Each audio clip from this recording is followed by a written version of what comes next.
আরেক বোন প্রশ্ন করেছেন, আপনি একজন আলেম, আপনি কেন ওয়াজ মাহফিলে ওয়াজ নসিহতের ভেতরে রাজনীতির কথা বলেন? ভালো কথাই বলছেন।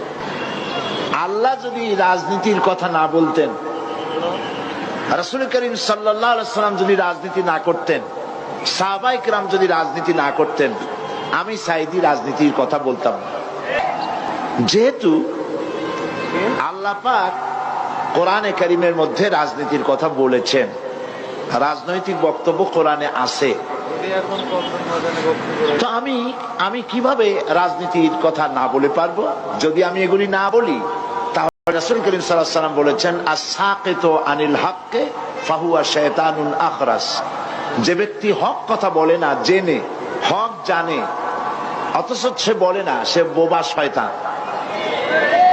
কাজেই যারা কোরআন হাদিস জানার পরেও কোরআন হাদিসের অর্থনীতি, রাজনীতি সম্পর্কে জনগণকে অবহিত করে না, রাসূল যে কথা বলেছেন সে তো বোবা শয়তান হয়ে যাবে।